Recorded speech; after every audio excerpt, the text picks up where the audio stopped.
Bonjour à tous, bienvenue dans ce nouveau numéro du Samedi Politique. Nous sommes une semaine après les opérations américano-israéliennes contre l'Iran. Alors comment comprendre cette guerre? C'est ce que nous allons voir dans cette émission. Faut-il craindre un embrasement? On va se poser toutes les questions qu'il faut se poser quand on observe toutes ces informations. Mais avant toute chose, chers amis, n'oubliez pas, cliquez sur le petit pouce en l'air, écrivez-moi dès à présent dans les commentaires et puis bien sûr, relayez cette vidéo. À tout de suite.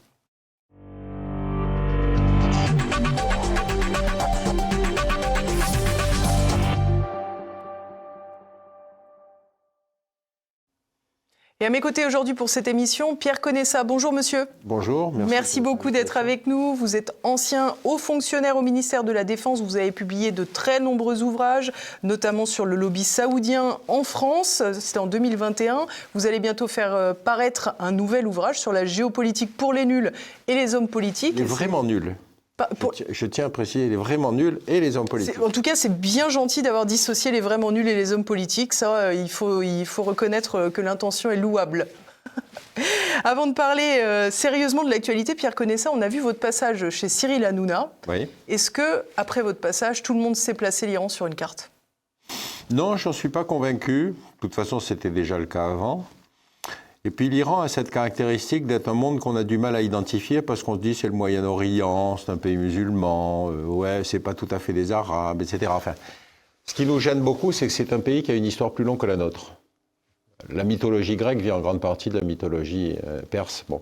Et donc, quand vous parlez avec des Iraniens, vous vous rendez compte qu'il y a effectivement une espèce d'identité iranienne qui évidemment n'existait pas dans le Moyen-Orient, qui a été colonisée. L'Arabie Saoudite naît en 1927 quand même. Vous vous rendez compte de la différence d'épaisseur historique. Et donc c'est ce fait iranien que j'essaye quand même de faire comprendre de façon à se dire c'est pas n'importe quoi. Là en l'occurrence l'attaque israélo-américaine si vous voulez, mais tous les Iraniens en difficulté parce que entre défendre leur pays et dénoncer le régime, quelle est la priorité ? Quel bien sûr. Terrible dilemme. Est-ce que vous avez été surpris de l'offensive samedi dernier de Donald Trump ou est-ce qu'au contraire vous y attendiez? C'est vrai qu'il y avait ces porte-avions qui s'approchaient, on le savait que les tensions montaient depuis plusieurs jours, depuis plusieurs semaines même. Mais est-ce que finalement on n'avait pas tous l'impression que c'était des coups de pression qui n'allaient pas aboutir jusqu'à un nouveau conflit ouvertement armé comme ça a été le cas pour les 12 jours? Oui, on a de quoi être d'autant plus étonné, effectivement, qu'on disait que les négociations sur le nucléaire marchaient bien. Et tout à coup, il y a effectivement cette offensive. Alors, cette offensive est intéressante parce qu'elle est présentée comme guerre préventive. Alors, la guerre préventive, c'est un concept très intéressant des néo-républicains. Ça veut dire la guerre pour éviter la guerre. C'est quand même intéressant comme concept. Et vous voyez, comme ça, vous justifiez l'action militaire, même si elle ne l'est pas, mais en expliquant que c'est pour empêcher une menace plus grave. Bon.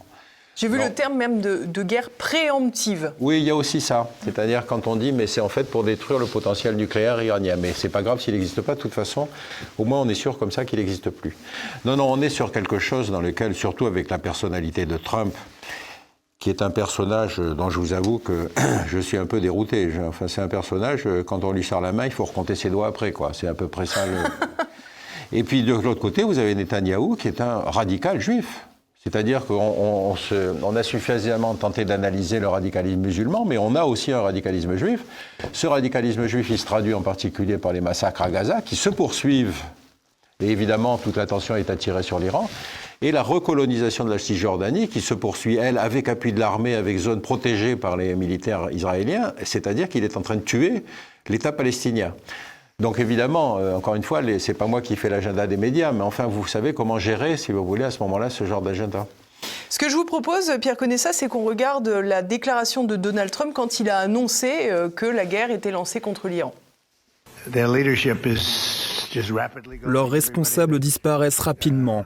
Tous ceux qui veulent devenir chefs, ils finissent morts. C'est une chose incroyable, vraiment incroyable, qui se déroule sous vos yeux. Nous nous débrouillons très bien sur le front de la guerre, et le mot est faible.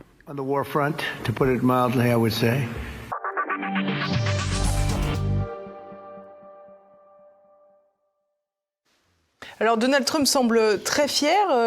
On sait que le guide suprême Ali Khamenei est mort dans les premières frappes des États-Unis. Est-ce que pour autant ça suffit à mener une politique de régime change? Parce qu'on a vu Donald Trump aller récupérer Maduro au Venezuela. Au final, il y a une continuité, on va dire, dans le gouvernement du Venezuela. Est-ce que là, il a suffi, encore une fois, de décapiter le régime iranien pour transformer le régime? Écoutez, bon, d'abord, effectivement, cette opération est une fantastique opération sur le plan strictement militaire. Alors, il y a plusieurs interprétations qui circulent, et en particulier une interprétation venant d'Israël, disant que ils ont laissé entendre qu'une offensive se préparait, donc le Conseil de défense se serait réuni. À partir du moment où le Conseil de défense iranien s'était réuni, la cible était désignée. Vous voyez le processus, c'est très intéressant.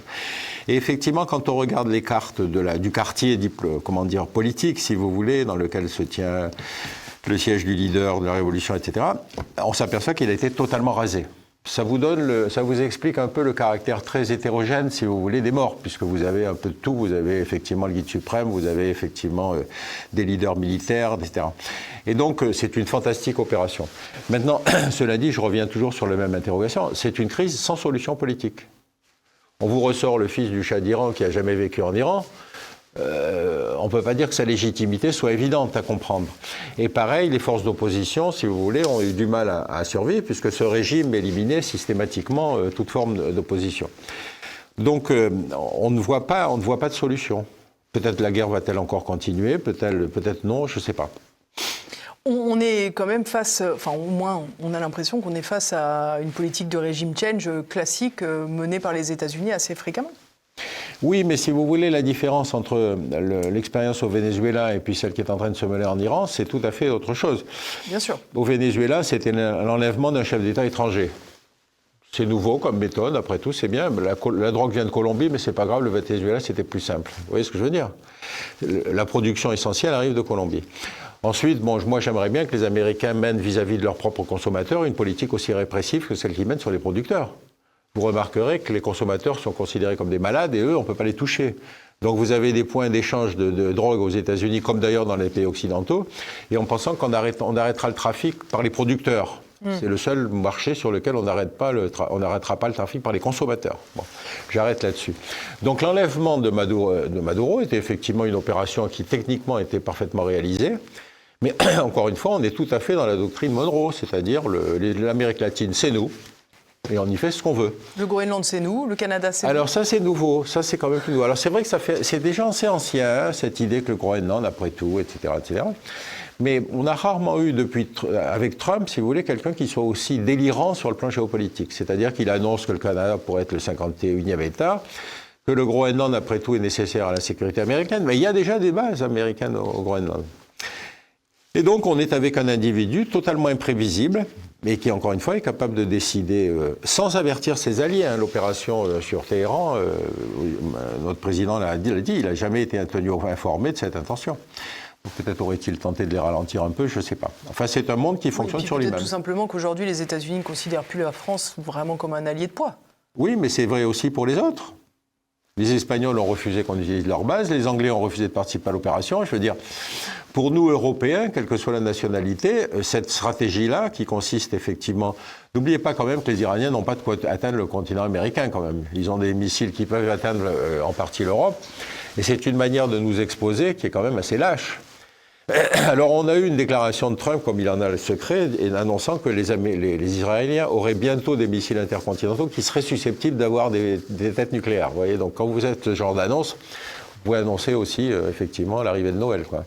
Vous avez dit tout à l'heure un point très important, ces frappes américano-israéliennes sont arrivées à un moment où les négociations étaient toujours sur la table. Et je vous propose à cet effet d'écouter Jacques Beau, ancien colonel du renseignement suisse. Il évoquait cette question aussi, et surtout les conséquences de cette tendance à ouvrir la guerre en pleine négociation. Les Russes sont aperçus que les Américains instrumentalisent les négociations simplement pour préparer d'autres stratégies. Donc on a une sorte de militarisation des négociations, si vous me passez l'expression, c'est-à-dire que les négociations ne sont qu'un paravent pour faire une sorte de stratégie en coulisses. Et ça, évidemment que c'est pas du tout dans l'état d'esprit de la Russie. Donc on est avec quelque chose qui va avoir son influence dans ces prochaines années d'ailleurs.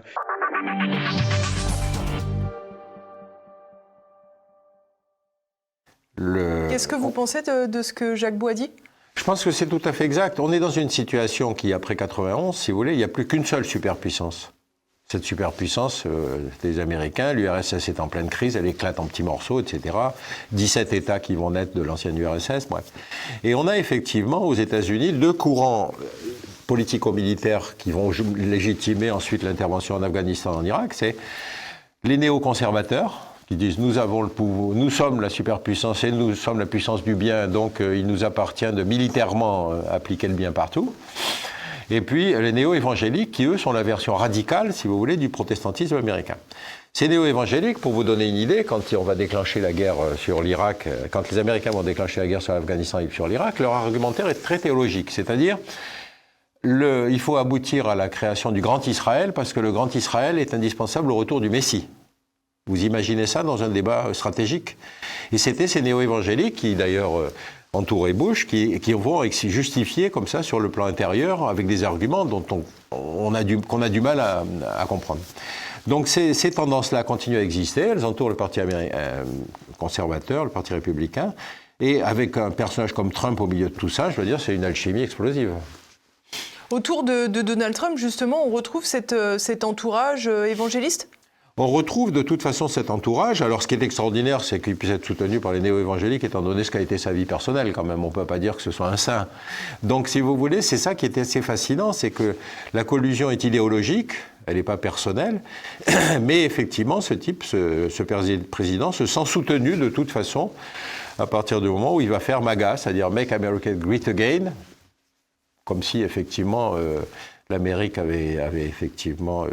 Alors, l'autre épisode, si vous voulez, sur lequel il s'appuie, c'est qu'effectivement, après le 11 septembre, l'humiliation américaine est telle, alors qu'on était dans les 10 ans de suprématie absolue des États-Unis, qu'il fallait une guerre. Évidemment, il n'y avait pas d'autre solution que celle-là. On ne savait pas sur qui taper, mais on va avoir, après le 11 septembre, ce déclenchement d'offensive américaine. Alors, ce qui est très intéressant, c'est qu'effectivement, vous avez 15 Saoudiens sur 19 terroristes, mais ce n'est pas sur l'Arabie Saoudite. Hein. Vous savez que lors du discours sur l'état de l'Union qu'il va faire en 2002, il va désigner l'Iran, l'Irak et la Corée du Nord, alors qu'il n'y avait ni Iraniens, ni Irakiens, ni Nord-Coréens. Vous voyez ce que je veux dire? Donc, c'est-à-dire qu'on est dans un système qui est en roue libre. Et effectivement, la désignation de l'ennemi et la nécessité de l'opération militaire, ce n'est pas un problème, ça se décide unilatéralement. Et dans le cas récent, si vous voulez, il n'y a même pas eu information des alliés. On a évoqué tout à l'heure justement la question nucléaire, hein, qui est très importante sur la question iranienne. Pendant les négociations, globalement, on réclamait de l'Iran des garanties pour dire qu'il ne développait pas de nucléaire militaire. C'était aussi ce que réclamaient les États-Unis avant l'intervention des 12 jours. Et quelques mois auparavant, la responsable du renseignement militaire, Tulsi Gabbard, avait pris la parole pour dire « Nous n'avons aucune preuve du développement d'un programme militaire en Iran sur le plan du nucléaire ». Aujourd'hui, on se demande qui faut croire. Moi, vous savez, j'ai tendance à penser que la IEA, l'Agence internationale de Vienne, est l'agence qui est la plus à même de déterminer quelle est la nature d'un programme nucléaire. Or là, on avait des négociations qui les tenaient à l'écart. C'est-à-dire que l'argumentaire nucléaire, quel que soit le côté, hein, d'un côté ou de l'autre, est un argumentaire qui n'était validé par aucune expertise indépendante. Alors, qui croire dans cette espèce-là? Bon, ce qui est certain, c'est que si vous voulez faire du nucléaire militaire, d'abord, il faut un processus d'enrichissement qui soit supérieur à celui des centrales civiles, et puis qu'ensuite, il faut faire des essais quand même. Vaut mieux quand même. Et en fait, les essais, ça se constate. Bon, on le sait bien, nous, Français, puisque même si on a certaines capacités de simulation, c'est pas pareil que quand on a effectivement des essais souterrains ou des essais qui se détectent. Donc on est dans cette espèce de querelle du mensonge des deux côtés. Et comme vous l'avez vu, effectivement, là, du coup, il y a eu décision unilatérale d'attaquer. Cette querelle du mensonge, elle n'est pas nouvelle. Dans ce cadre, je vous propose d'écouter Pierre Lellouche. Il est ancien ministre, évidemment, et ancien président de l'Assemblée parlementaire de l'OTAN.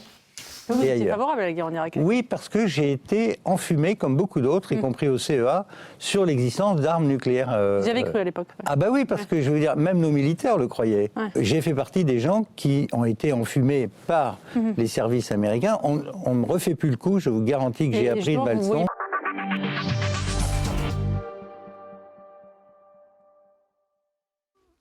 Alors évidemment, il parlait de l'intervention en Irak, hein, qui avait été justifiée par la petite fiole, les armes nucléaires et tutti quanti. Et aujourd'hui, Pierre Lellouche dit on ne m'y reprendra pas. Oui, mais si vous voulez, il y a un processus qui est assez amusant. Quand vous êtes un expert de quelque chose, quelle que soit la zone géopolitique, vous êtes reconnu si vous êtes invité aux États-Unis. Si vous êtes un spécialiste du Moyen-Orient, vous pouvez vous attendre à ce que vous soyez invité au Moyen-Orient. Or là, si vous êtes aux États-Unis, vous êtes validé parce qu'on vous explique que là-bas, c'est un milieu scientifique, etc. Mais quand vous allez aux États-Unis et que vous essayez d'expliquer qu'effectivement la puissance invasive, c'est les États-Unis, ils sont prêts à vous écouter, c'est une démocratie. Mais fondamentalement, ça ne gêne absolument pas les deux courants politiques dont je vous ai parlé, qui considèrent que le bien-être de la planète passe par leur conception de la violence. On a eu, si vous voulez, un épisode sur lequel dont on n'a pas mesuré tout de suite les effets. Quand il y a la guerre du Golfe, vous vous souvenez, l'Irak envahit le Koweït, grande démocratie devant l'éternel. Et on décide qu'effectivement, il faut intervenir parce que c'est tout à fait anormal, etc. C'est une guerre annoncée, 6 mois de préavis pour qu'ils se retirent, et puis toutes les télévisions de la planète viennent s'installer effectivement en Arabie Saoudite jusqu'au moment où le jour de l'invasion, heure annoncée, date annoncée, heure annoncée. Simplement, quand l'invasion se fait, elle ne dure que 120 heures. Ah, il y a tromperie sur la marchandise, toutes les télés de la planète sont là, ça dure 4 jours, enfin ça va pas. Justifier les notes de frais. Et oui, bien sûr. Et donc vous avez effectivement à partir de ce moment-là une espèce d'ivresse qui s'est emparée de nos décideurs et de nos militaires. Ça prouvait que notre supériorité militaire avait été capable de détruire en 120 heures la 4e armée du monde. J'ai jamais su qui était la 3e. C'était la 4e.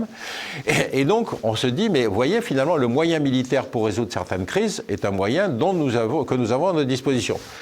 On va recommencer en Yougoslavie avec le succès que vous connaissez, on va recommencer en Somalie avec le succès que vous connaissez, etc. C'est-à-dire qu'on a mis très longtemps à s'apercevoir que le moyen militaire n'était pas en soi une solution à la crise. Aujourd'hui, effectivement, la Somalie est un pays complètement parcellisé. Rappelez-vous, la Somalie, on intervient pour des raisons humanitaires. On dit, c'est les chefs de guerre pillent. Les Américains nous disent, mais nous, il nous faut du sérieux, on va prendre le port de Mogadiscio, parce que là, on pourra faire arriver des bateaux. Bon. Le problème, c'est qu'il y avait un chef de guerre qui s'appelait Aidid, qui savait faire la guerre, lui. Et quand il attend les hélicoptères américains qui allaient attaquer son état-major, il en abat 2. Les Américains, il y a eu 20 morts, je crois. Les Américains se sont retirés de Somalie sans même nous en informer. Le contingent français a découvert un beau jour que les Américains s'en allaient. Donc vous dites, attendez, qu'est-ce que c'est que ces guerres ? L'outil militaire est destiné à faire la guerre. C'est pas quelque chose qui est destiné à gérer les crises, surtout quand il n'y a pas. Vous voyez, donc cette espèce de dérive, elle s'est arrêtée effectivement aujourd'hui, mais vous voyez qu'elle a encore ses racines, en particulier aux États-Unis, en Israël. Nous, on sait que ça ne sert plus à rien. Mais il y a quand même un certain temps, en théorie, on parlait d'un truc qui a l'air aujourd'hui décédé, j'allais dire, c'est les mandats de l'ONU. Que voulez-vous que je vous dise ? Non, on s'aperçoit bien qu'effectivement, on peut très bien se passer du mandat de l'ONU quand on a la puissance. Et c'est vrai d'ailleurs pour tous les membres permanents. Hein. Nous-mêmes, nous n'avons jamais accepté que la guerre d'Algérie soit prise en compte par l'ONU, les Russes, ni que la Tchétchénie puisse être considérée comme une crise internationale. Donc on a l'intérêt des 5 grands, si vous voulez, des 5 membres permanents, c'est qu'ils peuvent bloquer l'ONU. Alors on a beau élargir le Conseil de sécurité, il reste que le pouvoir de veto, il est détenu par 5 pays. Les Chinois peuvent très bien exclure ce que l'ONU s'intéresse de la crise dans le Xinjiang avec les Ouïghours, si vous voulez. Bon, non, il n'y a pas de... Le système est pervers, il ne peut pas fonctionner autrement. Finalement, Donald Trump a raison, il faut arrêter avec l'ONU, il vaut mieux le Conseil de la paix. Oui, simplement, quand j'ai remarqué la liste de son Conseil de la paix, si vous voulez, j'aurais pas tendance à leur confier mes affaires quand même, hein, parce que d'abord, vous avez vu qu'il a pris que des milliardaires. Au moins, il s'autofinance, c'est déjà ça. Et on se demande pourquoi les milliardaires seraient plus à même de gérer la paix sur la planète. Mais en tout cas, c'est son option. Et donc, c'est un homme qui fonctionne sur ses propres principes, avec ses propres décisions, et sans demander à qui que ce soit l'autorisation. Donc, il est en train de stériliser l'ONU. Mais qu'est-ce que le Conseil de la paix ? Alors, il s'est vanté d'avoir résolu, je ne sais plus, 8 crises, je crois, hein, si je ne m'abuse. Donc, si vous voulez, vous avez un individu qui est effectivement une espèce de bonimenteur. Et ce bonimenteur, il a de l'argent, donc, et des moyens de communication. On vient de voir Pierre Lellouche, mais il y a quelques semaines, je l'ai aussi reçu. Il était justement installé à votre place et je vous propose de l'écouter justement sur cette question du droit international. C'est pas inutile, le droit international, mais il faut bien comprendre que c'est un instrument parmi d'autres. Et les autres instruments, c'est la puissance économique, technologique et militaire. C'est ça qui fait le droit international. Et mon vieux maître Raymond Aron disait qu'il y a les faits. Le droit international s'arrête devant les faits. Et quand un pays se comporte mal, ça ne sert à rien de déclamer du droit international. Il vaut mieux avoir les moyens militaires de lui dire non. C'est la seule chose qui peut lui faire changer d'avis. Donc il faut un monde où il y a des règles, c'est meilleur, surtout en matière économique, technologique et autres, mais il ne faut pas... faut arrêter d'imaginer qu'un monde basé sur des règles suffit à empêcher les guerres.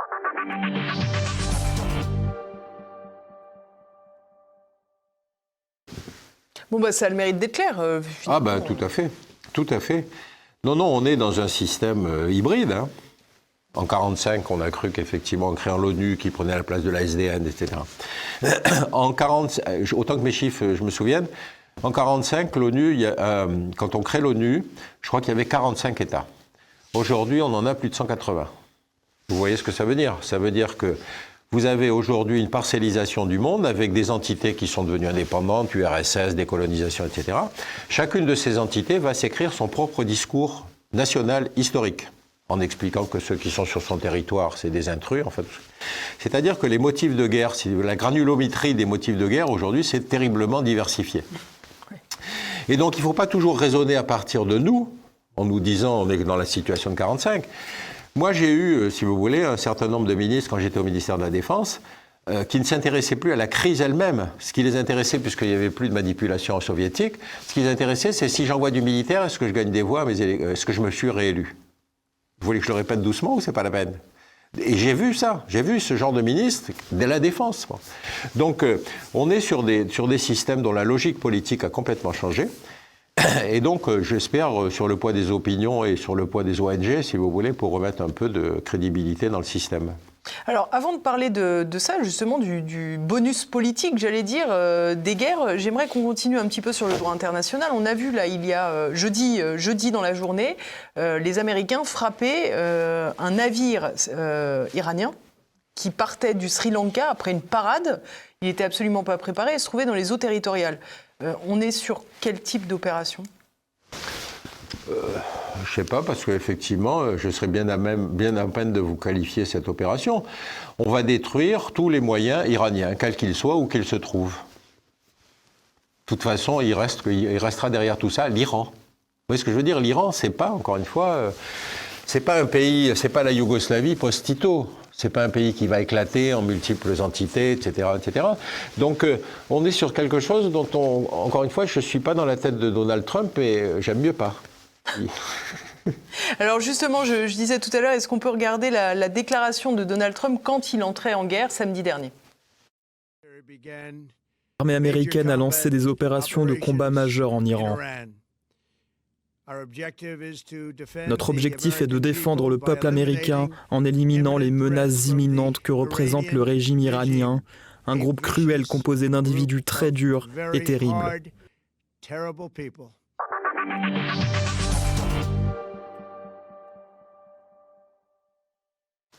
Peut-être une fois n'est pas coutume, avant de parler du fond, parlons de la forme. Elle est surprenante, cette façon de procéder, de faire une conférence de presse avec une casquette USA sur le visage, la moitié du visage ombrée par la visière. C'est étonnant comme visuellement. Oui, c'est la méthode Trump avec sa casquette, effectivement. C'est dans la philosophie MAGA, vous savez, Make America Great Again, etc. Bon. C'est une casquette blanche, pas une casquette rouge. Hein. Oui, c'est vrai. Non, il y en a plusieurs, j'ai remarqué. Mais donc, que dire de ce genre de déclaration? Encore une fois, c'est un superpuissant qui croit que parce qu'il est superpuissant et qu'il est la puissance du bien, si vous voulez, son action militaire est légitime. Bon. Si c'était le cas, encore une fois, on le saurait. Vous savez, Saint-Just disait « Personne n'aime les missionnaires armés ». Vous voyez ce que ça veut dire? Et pourtant, c'était la Révolution, c'est-à-dire c'était tout à coup la destruction des monarchies, un certain régime. Non, il n'empêche que, si vous voulez, les armées révolutionnaires se sont heurtées à des résistances. Et donc, si vous voulez, ce principe n'est jamais entré dans les mœurs parce qu'on a toujours cru que la légitimité du régime qui décidait suffisait à rendre légitime la décision militaire. Bon. Regardez la fin de la guerre d'Indochine. La guerre d'Indochine, nous, c'était une décolonisation. Après la défaite de Dien Bien Phu, les Américains vont prendre la suite alors qu'ils n'ont aucune légitimité historique, si ce n'est de lutter contre le communisme. Bon. Et donc c'est un pays qui va connaître 40 ans de guerre, si vous voulez, parce que des gens pensaient qu'effectivement, ils pensaient mieux que les Vietnamiens. Et alors justement, peut-être, est-ce qu'on peut rationaliser les objectifs de Donald Trump quand il va faire la guerre en Iran, là, aujourd'hui ?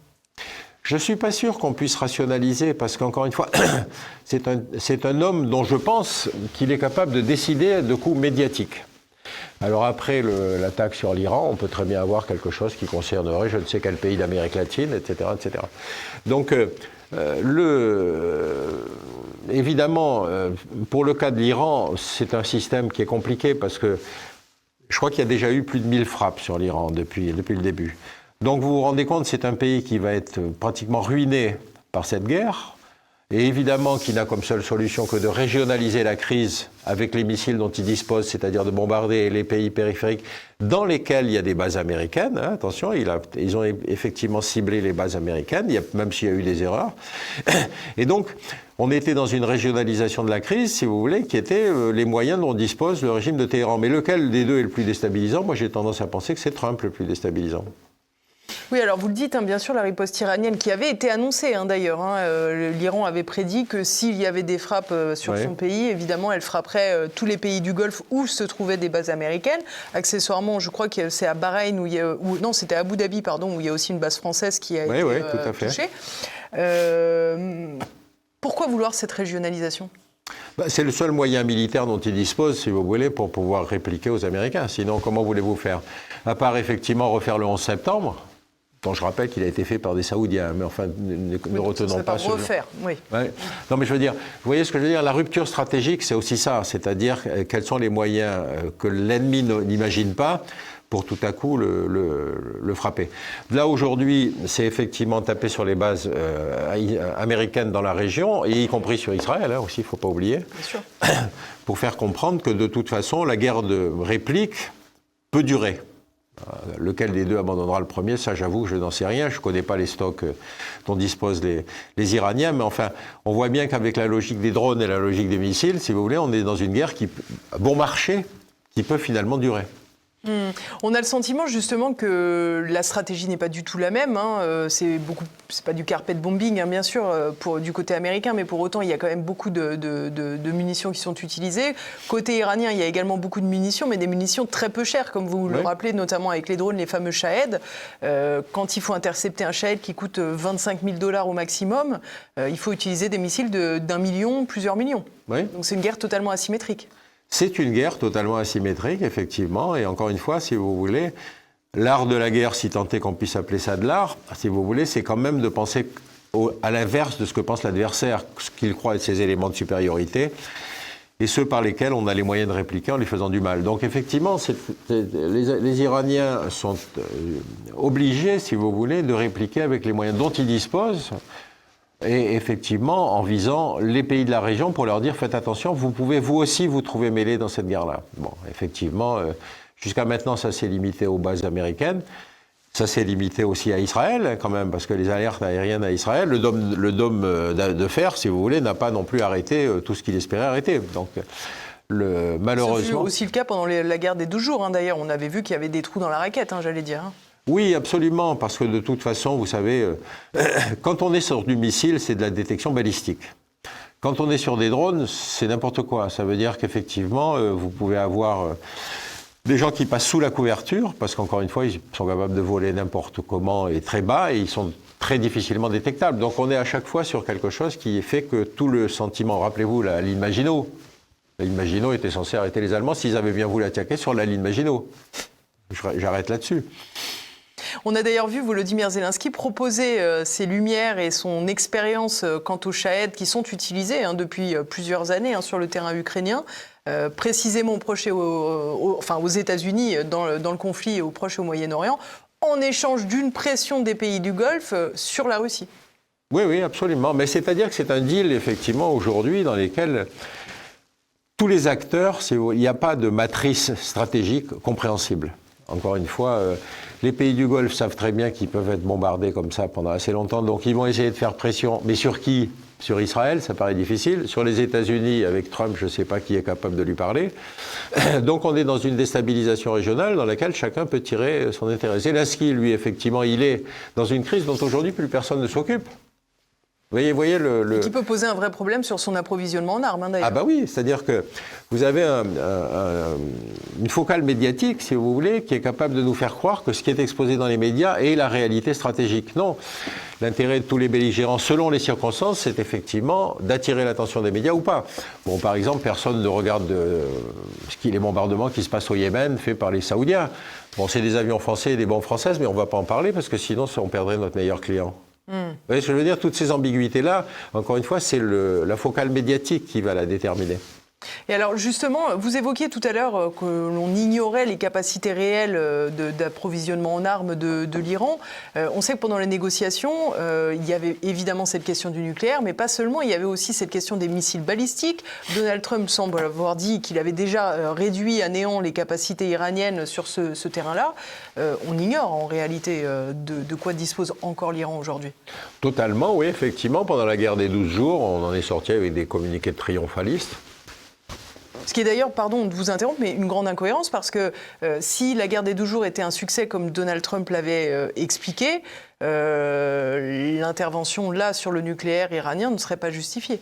Oui, mais ça veut dire que les Iraniens sont encore plus malfaisants que ce qu'on ne le pensait. Vous voyez ce que je veux dire? L'argumentaire consistant à dire nous avions presque tout détruit, mais ils recommencent. Vous voyez ce que je veux dire? C'est une fabrication de l'ennemi. En 6 mois, c'est assez rare de reconstruire quand même un complexe. Bien sûr, bien sûr. Mais écoutez, si vous voulez écouter ce que dit Donald Trump, je veux dire, surtout dans les questions militaires et les questions de guerre, hein, c'est vraiment un problème grave que le leader de la planète soit cette espèce d'individu complètement imprévisible et susceptible de désigner. Je suis sûr que ces militaires l'ont mis en garde contre l'Iran en disant faites attention, il y en a un certain nombre qui s'y sont frottés, y compris l'Irak de Saddam Hussein, qui était considéré comme la 4e puissance militaire de la planète, et finalement, ils ont été obligés de lâcher.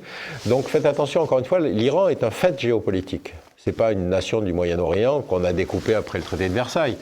Et donc, ces militaires ont dû le mettre en garde, mais qui va mettre en garde Donald Trump?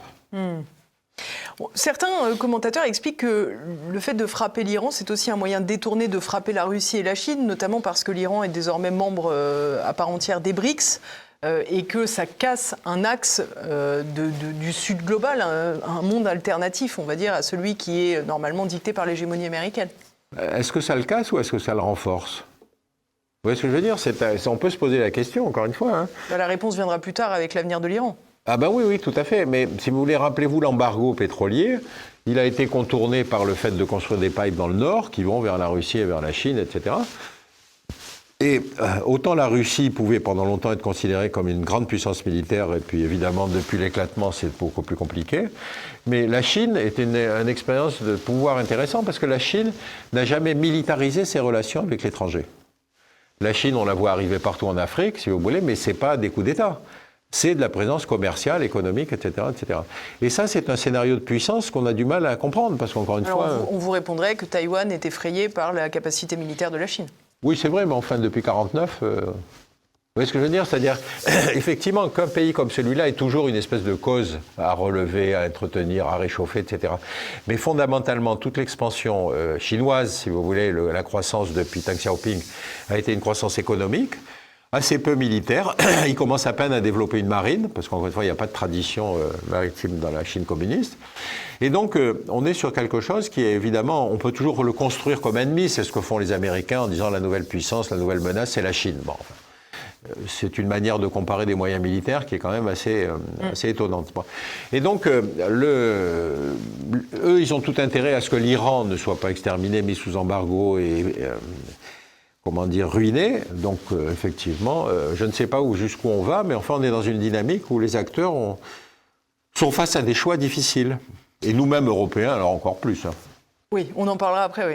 Si je suis votre explication, finalement, il est très difficile, selon vous, de trouver une logique dans les décisions géopolitiques de Donald Trump. Je vous propose d'écouter Marco Rubio, le secrétaire d'État américain, et on va voir si on comprend quelque chose. Lui aussi, il intervenait sur le début de l'offensive contre l'Iran. La menace était absolument imminente. Nous savions que si l'Iran était attaqué, et nous pensions qu'il le serait, même par un tiers, nous serions immédiatement pris pour cible. Nous n'allions pas rester les bras croisés et encaisser un coup avant de réagir. Le département de la guerre a estimé que si nous attendions qu'ils nous frappent en premier après avoir été attaqués par un tiers, Israël les a attaqués et nous avons attendu qu'ils nous frappent en retour, nous subirions davantage de pertes humaines. Nous avons donc agi de manière proactive et défensive pour les empêcher de causer davantage de dégâts.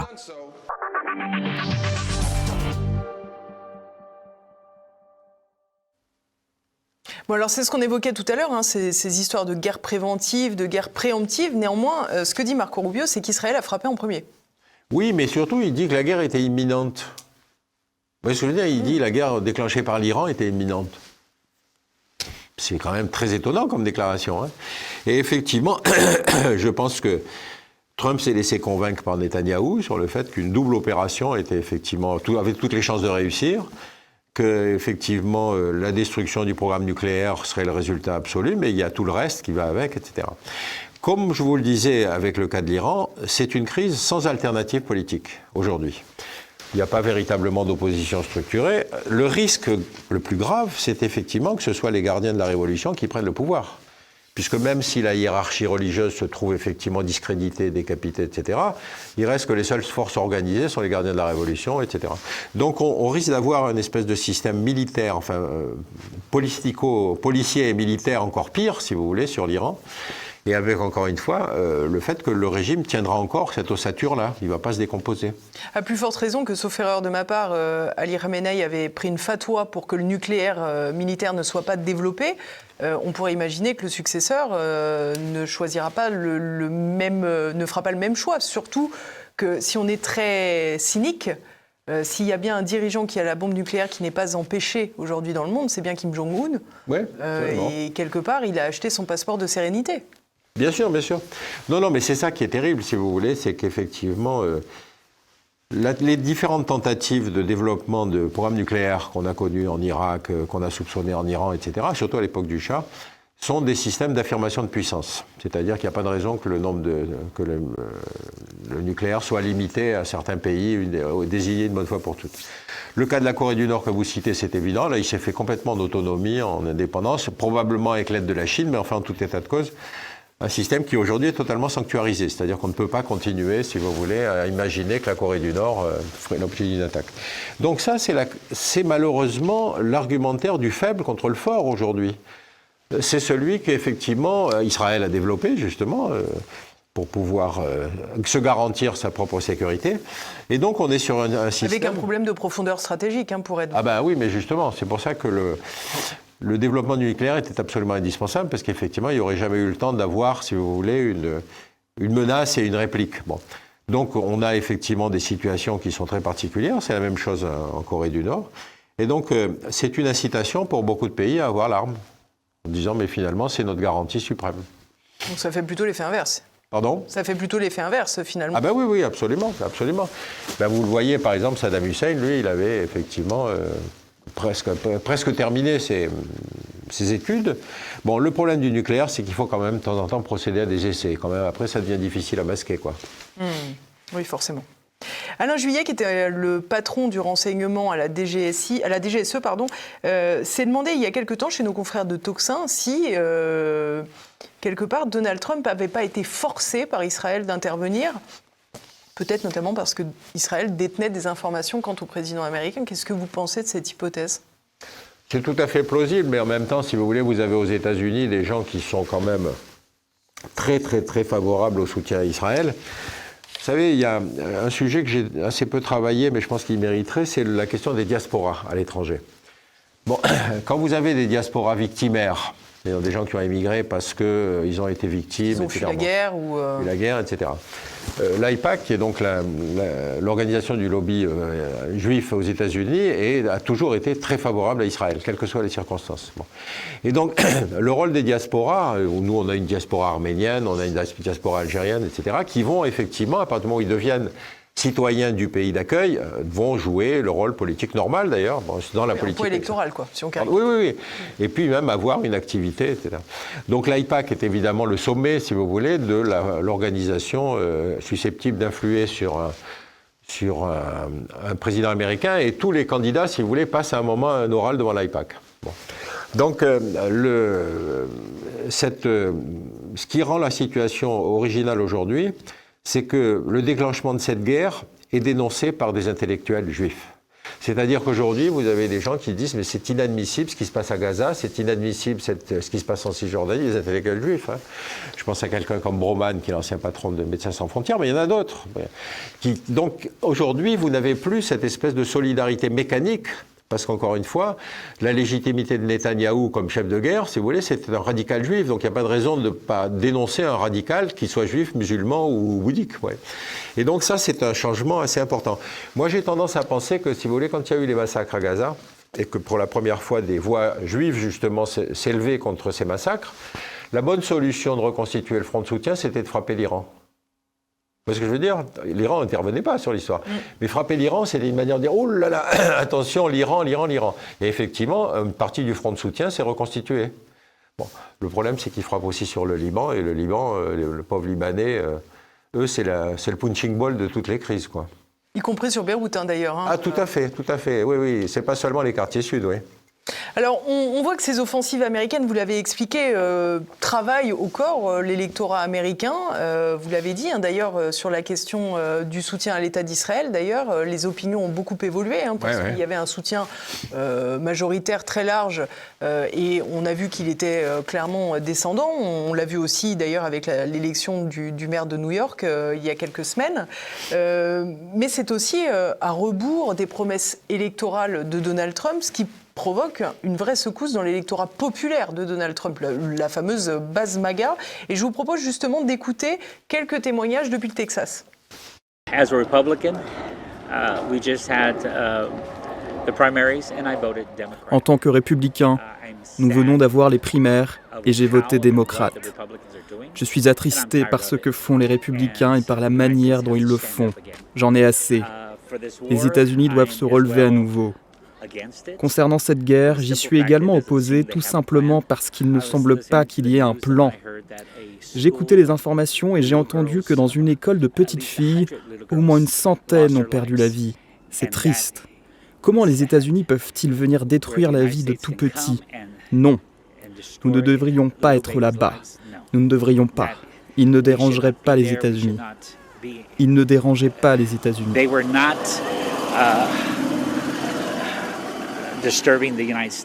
Je suis horrifié. Je suis bouleversé en voyant les images d'enfants et de personnes innocentes blessées. Nous ne devrions pas être là-bas. Je ne suis pas d'accord avec la guerre dans cette situation. J'ai l'impression que nous avons été égarés, peut-être par des influences extérieures, et notre priorité devrait être les États-Unis et non l'étranger, certainement pas là-bas. La question est, pourquoi sommes-nous nécessairement impliqués ? J'ai l'impression que nous nettoyons une partie du désordre qu'Israël a commencé. Je dirais que beaucoup de gens ici parlent de Troisième Guerre mondiale et ils agissent comme si cela venait de l'Iran. Mais il s'agit plutôt des réactions des nations à notre attaque. Nous sommes censés être les États-Unis et pour nous, les États-Unis sont porteurs de paix et non, disons, ceux qui mettent le feu aux poudres. Et c'est ainsi que nous sommes perçus, à juste titre.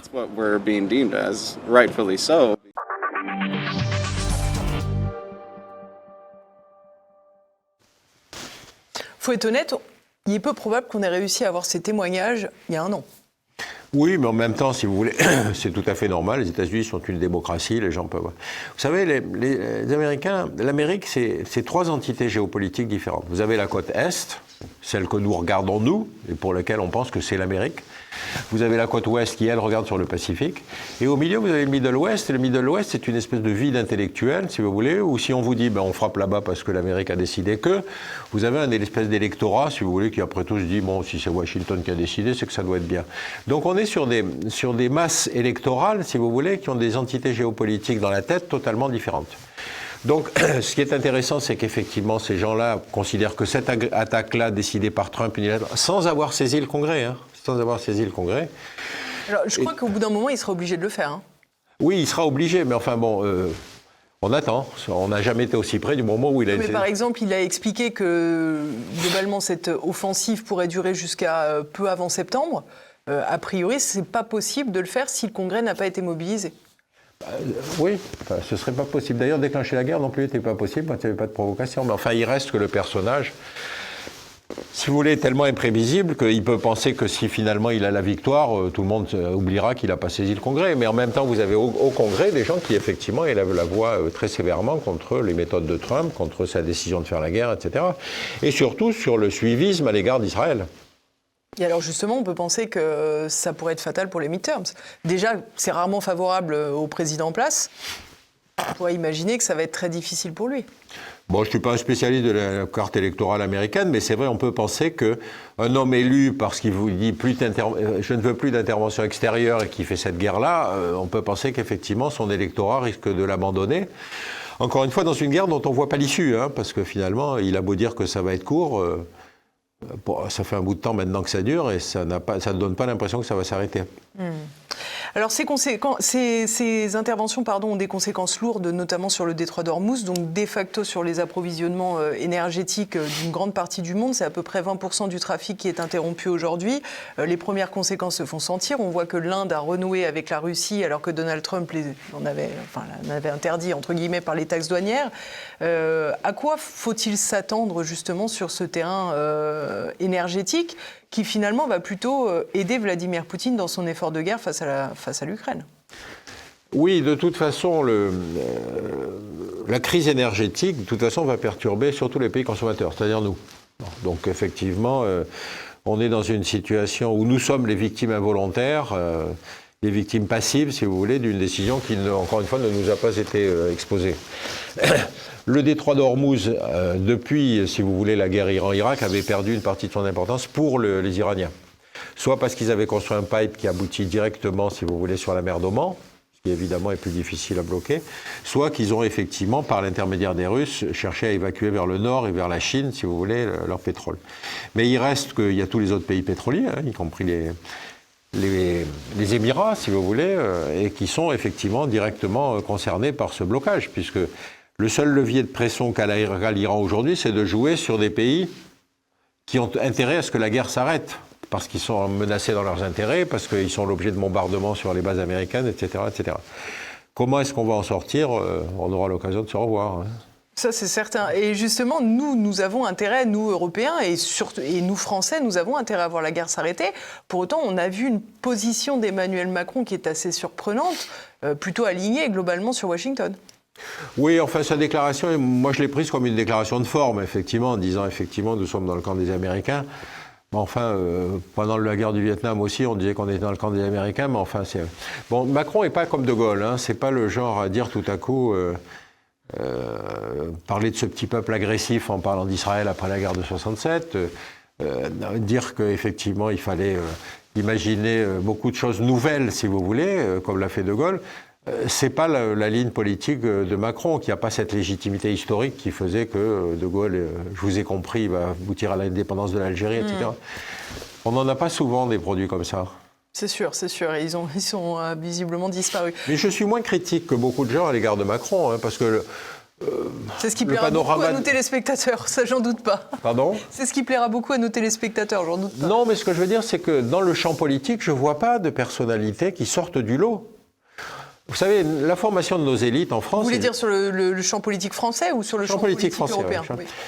Vous savez, la formation de nos élites... Là, globalement, pardon de vous interrompre, mais le champ politique français, pour nos téléspectateurs, est aligné globalement sur Emmanuel Macron. C'est-à-dire que tout le monde soutient plus ou moins l'intervention en Iran et tout le monde soutient la défense d'Israël. Oui, enfin, j'en suis pas moins convaincu que vous, parce qu'effectivement... non, c'est pas ça que je voulais vous dire. Ce que je voulais vous dire, c'est que le mode de sélection de nos élites est très particulier en France. Hein. Si vous faites le cycle court, c'est-à-dire préparation normale sup, Sciences Po, ENA, grand corps cabinet, et puis ensuite élu, vous avez une catégorie politique qui ne connaît pas le monde.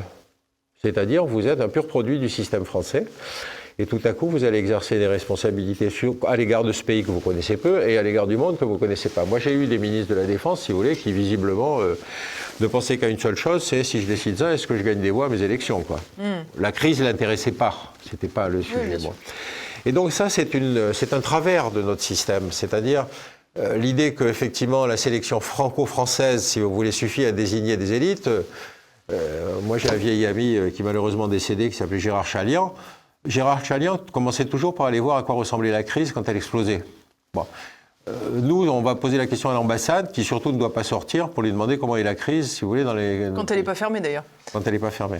Donc, si vous voulez, il faut quand même... Alors, on a une chance extraordinaire, nous, Français, c'est qu'on a l'agence France-Presse. L'agence France-Presse, c'est la 2e ou 3e agence de presse mondiale, et elle, qui couvre la planète. Et qui, encore une fois, les journalistes ne sont pas bridés par le politiquement correct. Donc, on a cette chance-là. Je me souviens d'avoir parlé avec un secrétaire général du Quai d'Orsay qui me disait « Mais moi, je lis le soir dans les dépêches de l'AFP ce que je vais lire le lendemain avec des formes beaucoup plus longues, si vous voulez, dans les télégrammes diplomatiques, mais parfois avec des points de vue divergents. » Donc, il faut se rendre compte de la façon dont a été informé un décideur. Je vous dis. On a encore une fois cette chance-là. Et c'est évident que arbitrer entre l'effet politique interne, l'information et les décisions qu'on va prendre, c'est un choix que je ne voudrais pas avoir à faire. Pour conclure cette émission, Pierre Conessa, comment voyez-vous la suite de ces affrontements? Est-ce que vous pensez vraiment que l'embrasement régional, quelque part, est inévitable, si tant est qu'il ne soit pas déjà bien entamé, ou est-ce qu'au contraire, il va y avoir un abaissement de la tension et finalement, comme la guerre des 12 jours, une reprise du calme et peut-être même des négociations avec un nouvel état-major iranien? Je ne sais pas, parce que je vous dis, pour ce qui concerne le scénario iranien, ce que je crains le plus, c'est qu'en fait, l'ossature religieuse ne soit pas en mesure d'assumer la gestion et que ce soit les gardiens de la révolution, les pasdaran, qui tout à coup deviennent l'ossature d'un système qui sera par nature policier, militaire, etc., etc. Bon, et finalement, le résultat ne sera pas celui qu'on en espérait. Rappelez-vous quand même qu'on était dans la répression la plus terrible avant l'intervention américaine. Pour ce qui concerne, encore une fois, Israël, malheureusement, on a à la tête d'Israël aujourd'hui une majorité religieuse qui continue non seulement le bombardement sur Gaza, mais en plus le peuplement sauvage en Cisjordanie, c'est-à-dire en train de tuer le seul espoir de l'État palestinien. Et aux États-Unis, on a effectivement un personnage qui... Et c'est à son 2e mandat, heureusement. Alors, est-ce qu'il va inventer l'idée d'un 3e mandat qui serait 2 mandats consécutifs? J'en sais rien. Mais c'est vrai que le champ politique est complètement ruiné aujourd'hui aux États-Unis. On ne sait pas qui est en mesure de se présenter, si vous voulez, comme un contre-Trump. Merci beaucoup Pierre Conessa, je vous remercie d'être venu nous voir pour nous expliquer cette situation fort complexe. On sera ravis de vous revoir du coup pour la géopolitique pour les très nuls, si j'ai bien retenu la leçon. Les vraiment nuls. Les vraiment nuls. Vraiment voilà, nuls, les pas vraiment les très nuls. nuls. Décidément, il va vraiment falloir que vous me l'envoyiez pour que je retienne le titre. D'accord. Merci à tous d'avoir suivi cette émission, j'espère qu'elle vous a plu. Si vous ne l'avez pas déjà fait, n'oubliez pas le petit coup de pouce et puis bien sûr, n'oubliez pas de m'écrire dans les commentaires. Vous savez que chaque semaine, je vous réponds. À bientôt.